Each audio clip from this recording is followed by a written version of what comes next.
the world is going to be there represented. Well, you know what happened to the Commonwealth now? You know the people that wanted to rule the world now they can't even rule their small space. But let's move on from the politics. However, this is going to be interesting to see what Nigeria does this year. I think last summer they won 36 medals, 11 gold, 11 silver, and 14 bronze. I don't know that they can do that this year. I don't know. I don't want to say doomsday, but I'm not that hopeful. I want to see how far they can push. Blessing has recently she's been in news for breaking records, well, African records, running sub 11. Let's see how fast she can be this time around during the Commonwealth Games. It'd be interesting to see how far Nigeria's moved, but it's also been interesting to see if there is another name apart from Blessing Okagbare on the list. Because I mean she's a flag bearer, but she's primarily kind of your only hope. I know we would try to get medals in wrestling. That's another part I'm hopeful for wrestling. I don't know about boxing or gymnastic or anything else. It's only wrestling I'm looking at. I'm Blessing Okagbare. But typically, the special sports, the Paralympics, Oh yeah, yeah. those guys will probably Those guys will the also medal bring chances medals, and yes. things like that. But those are that's it now. That's Yeah, pretty much our hope. And then Will I reach unfortunately, 36?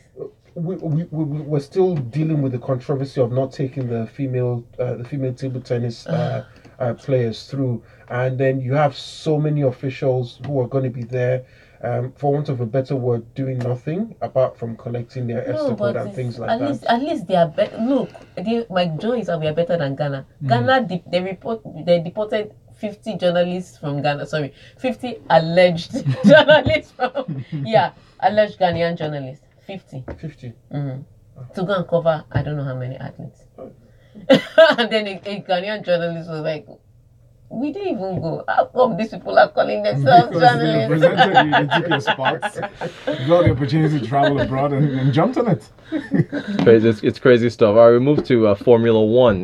Daniel Ricciardo opens up on Formula One ambitions.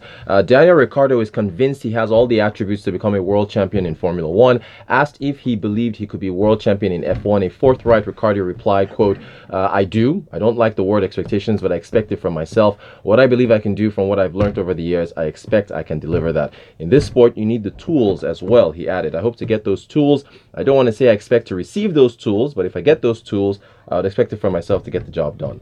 Yeah, and really, you need to be a successful driver in Formula One. You have to have the skill, which to a very large extent nobody questions that he has. But it's whether you have a car that can deliver the consistent reliability and performance that gives you a fighting chance of contesting for the championship. Last year, the year before, the Mercedes was by a country mile ahead of everyone. Ferrari did their best to make it as competitive as possible by a couple of crashes that took them out. This season, it's almost seems to be the same scenario set up. A lot of promise from testing, and then first race in Australia, the Red Bull disappeared, nowhere to be found. So it's more like a message to his manufacturers. Look, give me a car that can be competitive. I have the driving skill to run these guys down. They're headed down to Bahrain for the next Grand Prix. He would hope that a couple of the glitches that had been a part of their testing and the Australian Grand Prix would be eliminated to give them a chance. There's no doubt about it. The Red Bull team have two really good drivers. It's about the reliability of their vehicle and the competitiveness to be able to compete for the Constructors' Championship and even the Drivers' Championship. And here's what it just sets up an interesting 2019 because most drivers will be out of a contract. Then he'll be out of a contract. Verstappen will be out of the contract. There's nothing to say that Kimi Raikkonen will be retained by Ferrari. Yeah. There's nothing to say that Bottas would have done enough to impress Mercedes. So now that he's saying he hopes, he's talking about tools now. He's just kind of giving auditions to Ferrari and Mercedes, like, I'm good, right? So just in case you're changing your mind. So it's going to be interesting to see how the market moves 2019. A lot of people's contracts that people will think would move to cars. Verstappen himself, Vettel's contract will also be up. So let's see how that rejigs and who goes where eventually. That'll be interesting. I'd like to be in that position to pick a card. But anyway, we'll move on to Tiger Woods now in golf. Actually, Tiger Woods says it is crazy. He's playing at this year's Masters. Never mind being considered a favorite, given he could barely see through last year's annual Champions Dinner. In his words, I thought prior to surgery I would have a nice comfortable life, but I'll never swing a club like I used to, he said. But all of a sudden, my body and speed and timing are back. For some reason, I do not have any pain. Yet, I'm actually tighter, and I have to work on my strength in different ways, but I'm hitting speeds that I hit in my prime. Wow. Look, the recovery is amazing. I remember, initially when I laughed at him about his back surgery, and then I found out how serious it was. And I told you the story about him lying on the floor till his daughter came to rescue him. Yeah, nobody because even knew that he had a backache and he couldn't even move. Then he was talking about last year where he could even barely sit because of the multiple surgeries and the chronic backache. There were times that he couldn't even sit for hours through anything, even through an event. He could barely sit for that long. So it was such a serious thing. So for him to come back, and people are now saying he's in contention for the Masters. It's one thing to say he's playing. It's another thing to say that he's contending to win. And the few recent events have just shown that, yes, Tiger Woods could win. We're not saying he will win, but he could win the Masters. And he's saying that is just so amazing, because if you know exactly where I'm coming from. I mean, I remember several times people have said, Tiger Woods retired, Joe, you've done the best you can do. There's nothing more to do. And for him to get back at it. So even if he doesn't win, the fact that he's playing alone for him, it's not just amazing for him, for everybody around him that knew what the problem was, and for golf itself. Because like I said, Tiger Woods on the course, and their people, and their TV rights, and their adverts. So the Masters, they'll be dancing right now that Tiger Woods is back in contention, because he makes a lot of money for a lot of people. He does, and he's actually really playing well. I think it's not just the recovery, it's how well he's doing. His swing is fantastic, his drives are good. His putting has never really been a problem. Yeah. It's never been a problem, but his long game is actually phenomenal, considering where he's coming from. Good stuff, good stuff. We move on to the Champions League now.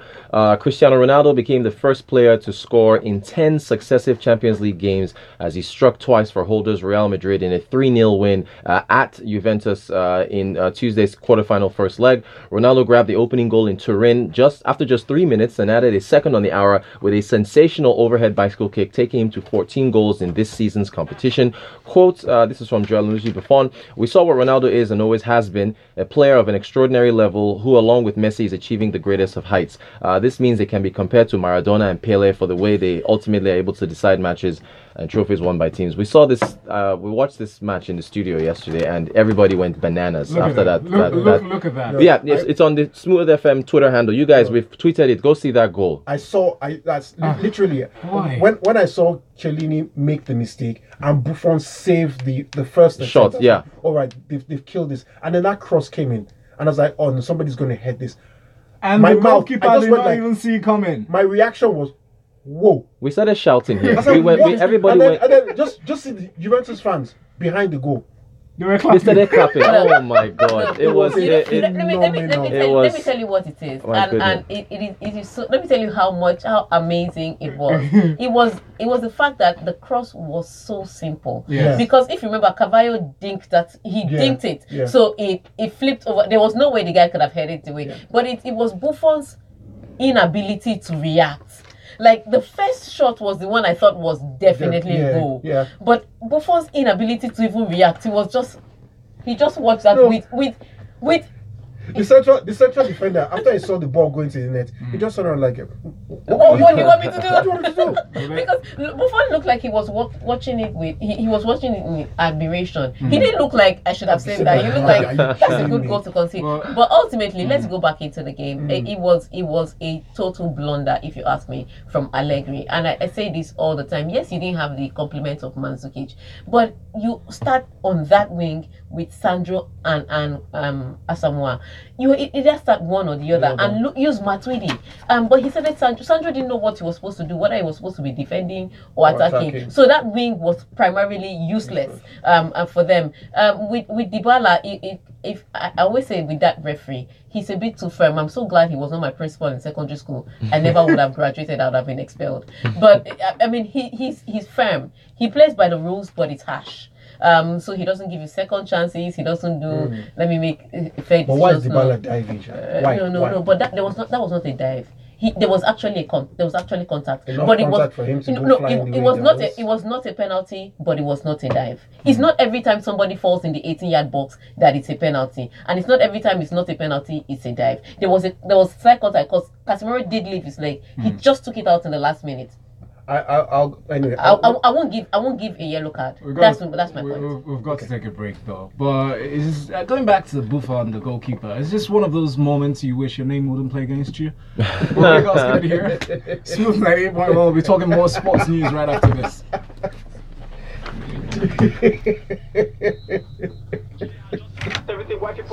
I'm sorry. Buffon of all goalkeepers. I'm sorry. Buffon. You don't know your mate. Buffon. No, what did he now say? Now he's just saying. Why is the sports block not showing up? You cannot be trying Buffon in Lagos. Buffon of all the goalkeepers. Buffon is a god of goalkeepers, and you're calling him like that. As much as a god it is. He's a god. There's nothing he could have done there. But that said, again, as far as I'm concerned, yes, they're playing Real Madrid. Massimiliano Allegri clearly has his limitations as a But I've told you that Massimiliano is a Wenger, is a Wenger 2.0. Don't be cursing Wenger again. Why? You're vexing for him calling but I've told you that Allegri is Wenger. But I said it before now. There was a time you were talking to me about replacement, and I told you that Allegri is Wenger. There's nothing. Rubbish. His selection was rubbish on the day.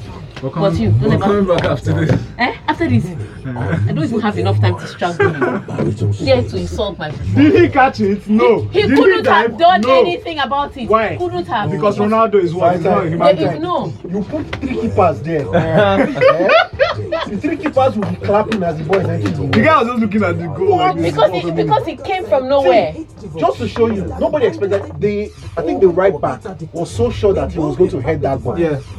He just put his head. That ball is coming to my head. Exactly. The guy just dinked it. And you don't understand. Ronaldo had to come back a little bit, then flip. There was nothing he could have done. Come and insult my Buffon in this Lagos. You will sleep outside. Oh my gosh, that hurts. Love music. Love life.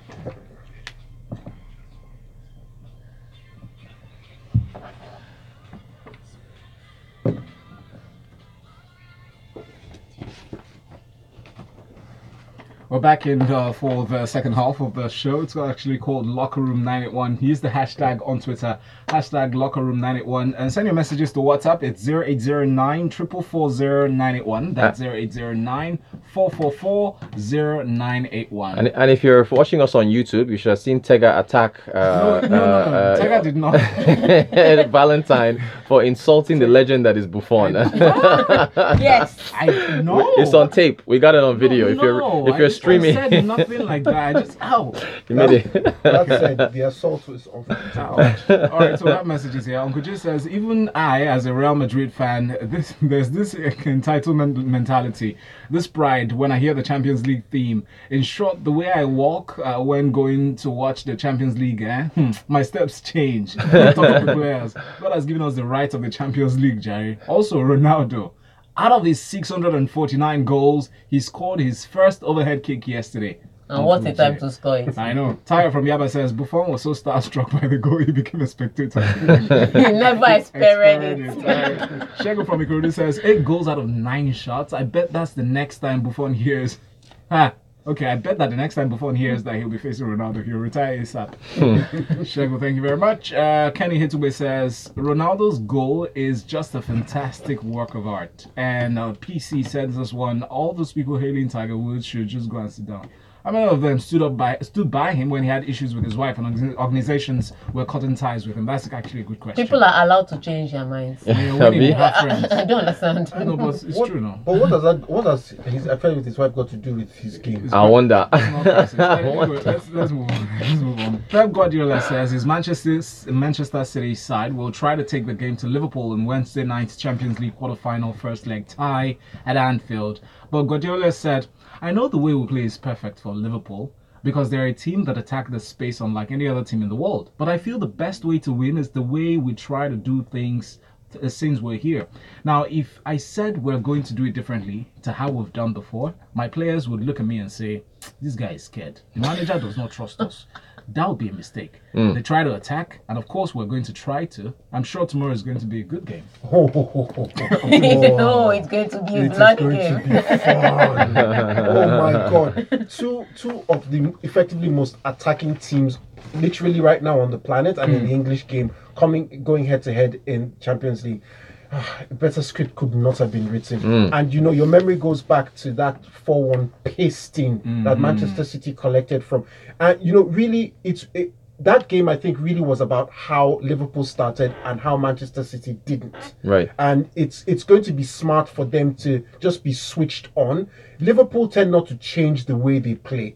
So if you're able to beat the press, and it's really about being that second faster against the press. And I think Crystal Palace, when they played them, they actually outwitted that press on a number of occasions and kept Liverpool in very dangerous positions. Manchester City have the wherewithal to do that. It's about how switched on they tend to be. Liverpool are without, I think, Joao Matip, and I think it's been confirmed by that Ragnar Klavan may be out for this game. So it'll be interesting to see how he's going to jig his pieces in that central defensive area. The wide areas, Liverpool don't really have a problem. The midfield, even without Coutinho, they've managed to cope. It's really down. I really want to see how Manchester City will outwit the press. If they don't, they will have all sorts of problems like they did the last time. I just want to see goals because I know this will be about the highest number of goals. Yeah, that's what it is. Who can score the most goals? Fastest fingers, or legs rather.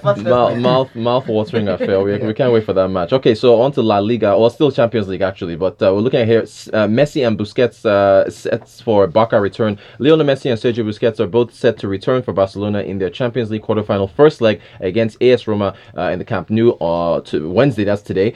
He's better than the other day, said Barcelona coach Ernesto Valverde about Messi's fitness. On Busquets, Valverde added, today he's fine. That's tomorrow, Wednesday. Well, that's today. He'll be even better. He's a very important player for us as he is for the Spanish team. Complete teams in the Italian. Important that Umtiti, Piqué, and Sergio Busquets find a way around the Roma attack. Otherwise, you're playing in Camp Nou for the first leg. If you're playing in Camp Nou for the second leg, there's that little advantage. Okay, when we go home, we can make things right.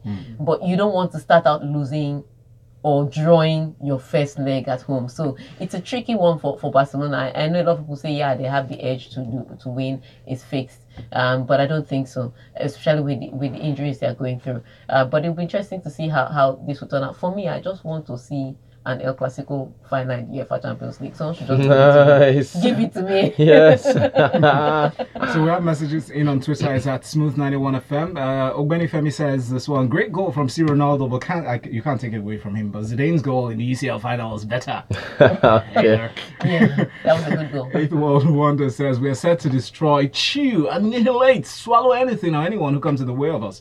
For away goals, we're going to score tonight with Kevin De Bruyne to score his overhead kick. You know why? Because we are the shock team. City for the UCL final. Oh, I don't see that many City fans, though. This is rare. In Nigeria, the support. When Guardiola. When we came in.